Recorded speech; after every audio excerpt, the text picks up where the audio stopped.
上周六，立陶宛外长兰斯伯格斯宣布，该国退出中国与中东欧国家的跨区域合作机制17+1。对此，中方周一回应表示，中国中东欧国家合作不会因个别事件受到影响。立陶宛作为一个与中国远隔万里且交集不大的小国，为何屡屡炒作反华议题？立陶宛此次口口声声称是为了欧盟的所谓团结而退群，但这种做法会否造成欧盟对华关系的进一步紧张？来看看报道。立陶宛外长兰斯伯格斯上周六宣称，立陶宛已不再将自己视作中国与中东欧国家17+1合作机制的一员，也不再参与该倡议。立陶宛已经事实上退出该机制。兰斯伯格斯还敦促其他欧洲国家一同退出17+1合作机制，并无端攻击该机制对欧盟构成了所谓分裂因素。他声称，欧盟成员国应当放弃分裂的17+1模式，转而采用更有效、更团结的27+1模式来一致应对中国。他表示，27个成员国的团结是欧盟与外部伙伴关系成功的关键，与中国之间的关系也不例外。事实上，立陶宛早就在为此次宣布退群对外放风。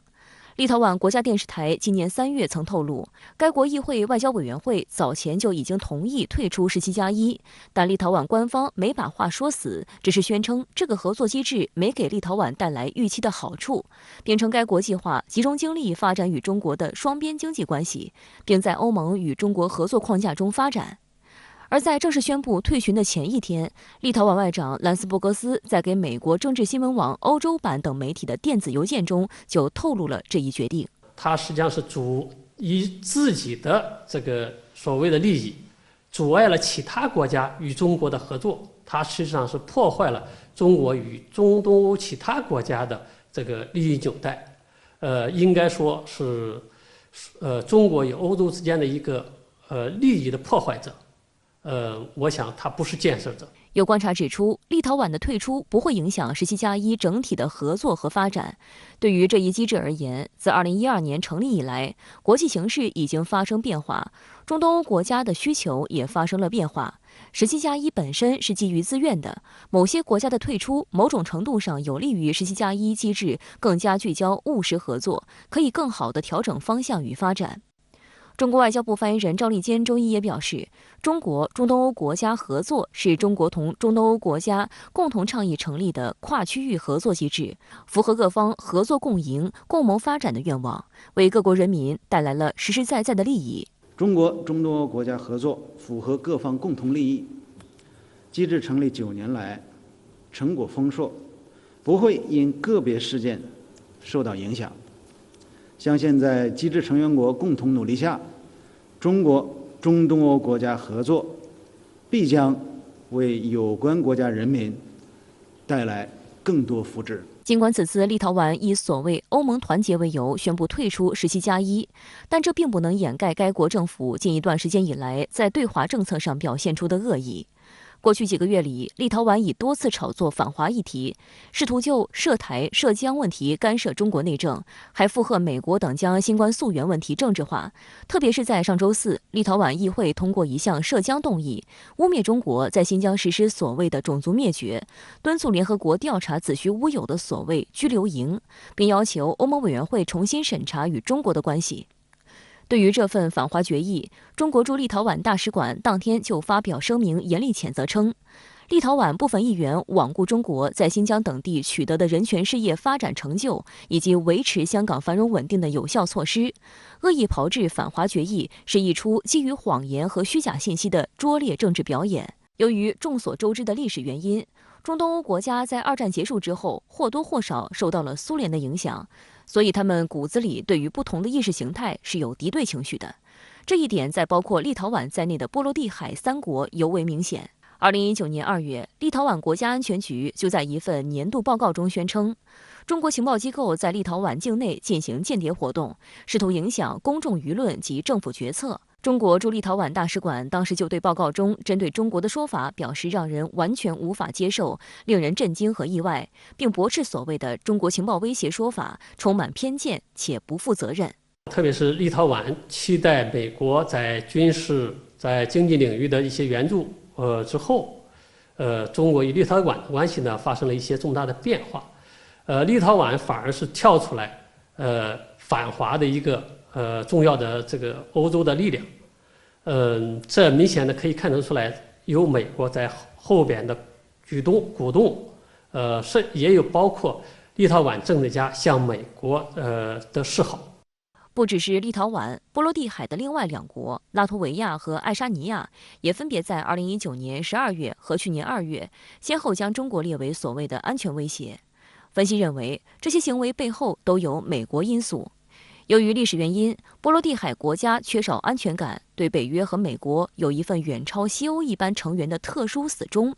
而在美国加剧打压中国、中俄加强战略合作的双重因素下，立陶宛等国对中国的疏离感增强。同时，随着美国拜登政府上台后力推对华战略竞争，这些有强烈亲美情绪的国家，无疑将进一步强化在美国主导的反华联盟中的站位。你与一个与自己没有任何经济纠纷的国家产生如此剧烈的这个对抗性，是不符合这些国家利益的。同时呢，我觉得这些小国试图依靠着美国干涉中国内政，那也是更不可能行得通的。我想最终这些人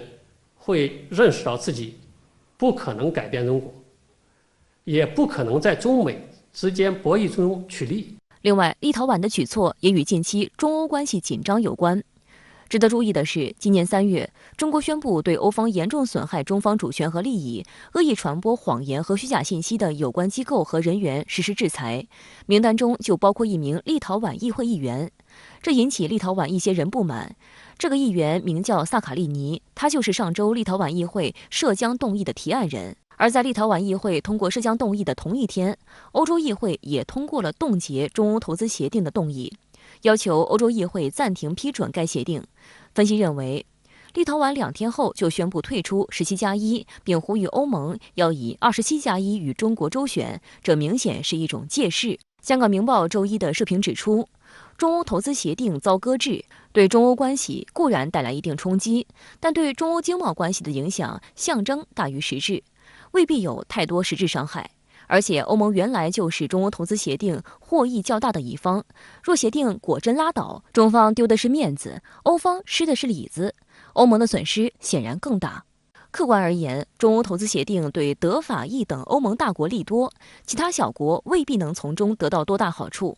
在美国因素的介入下，即使没有欧洲议会作梗，波罗的海3国和捷克等与中国芥蒂较深的欧盟国家很可能也不会批准协定。其实是少部分人、少部分国家绑架了整个欧洲的利益，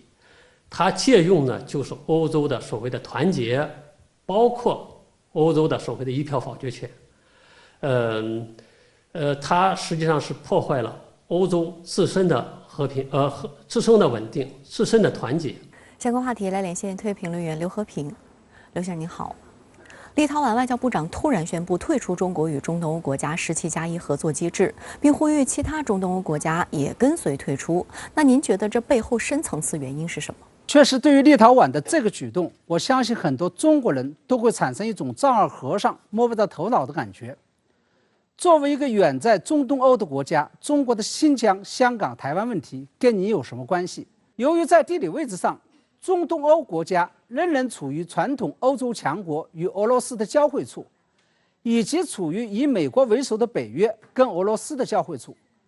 因此仍然难以摆脱大国强权政治、强权军事与强权经济的博弈影响。尤其是近年来，传统欧洲国家加快了欧盟东扩与北约东扩的步伐，这就跟志在守护自己势力范围的俄罗斯产生了激烈的对撞。当前乌克兰的乱局就是这种对撞导致的恶劣后果。在这种情况下，相当一部分中东欧国家都对现在的俄罗斯也没有好感，甚至是心生恐惧。而在美国的战略压迫下，中国与俄罗斯的关系近年来又表现得空前的好。于是，包括立陶宛在内的个别中东欧国家就不分青红皂白，把中国视同为了跟俄罗斯一样的威胁。那么还有就是，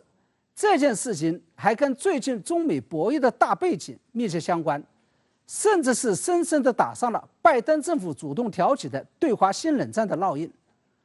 我们知道，拜登政府对华新冷战的主要手段就是团结盟友来对抗中国。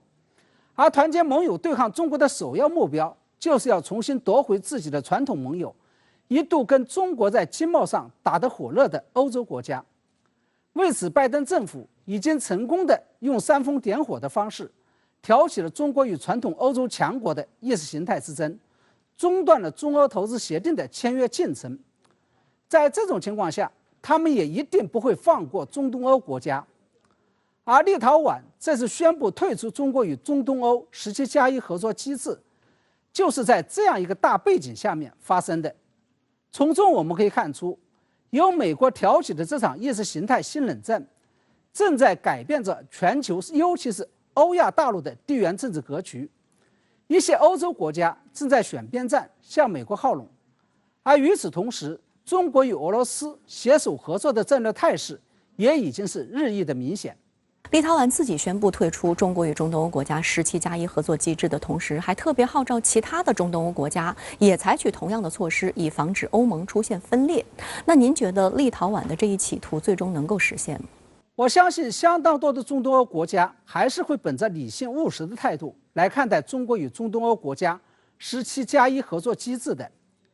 因为立陶宛发出的这个号召，不仅仅是要让这些中东欧国家在中美之间选边站，而且等于是要让中东欧国家放弃自己的国家利益，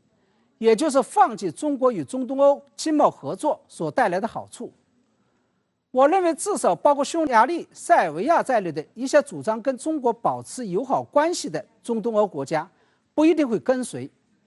这个也就意味着立陶宛这一呼吁极有可能首先在中东欧国家17个国家内部导致分裂。最近一些中东欧国家似乎也出现了要倒向美国，甚至是要向中国打所谓的人权牌的迹象。那么其一是，在2月份举行的中国与中东欧国家17+1合作机制峰会当中，包括立陶宛、爱沙尼亚与罗马尼亚在内的3个中东欧国家，并没有按照惯例派国家领导人来出席，而是只派了部长级别的官员来参加会议。那么其二是，包括爱沙尼亚、拉脱维亚以及个别波罗的海国家，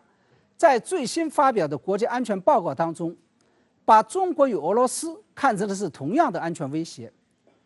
其三是，除了在香港、新疆问题上对中国打所谓的人权牌之外，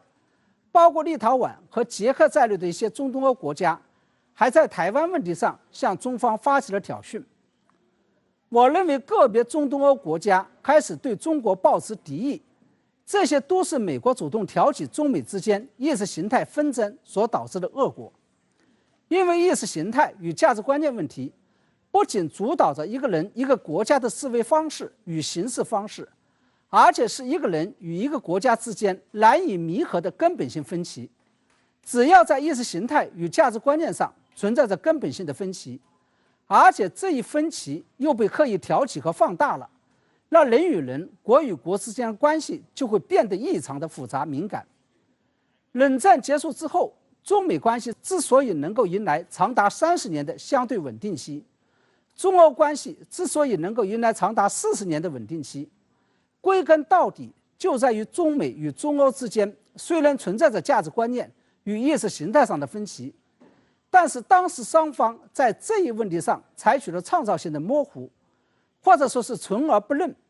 把这些问题暂时撇在了一边，一心一意发展中欧与中美经贸关系，于是便史无前例地开启了2种不同意识形态与政治制度的国家之间的合作新篇章。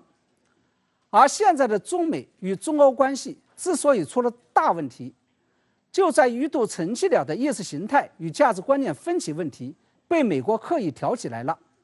中美新冷战的火苗也被刻意煽起来了。因此未来中国与中东欧国家关系的前景将取决于中国与欧盟以及中美关系的走向，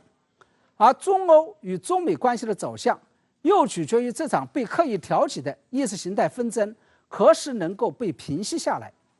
好的，也谢谢刘先生跟我们共同在线分享您的观点，谢谢。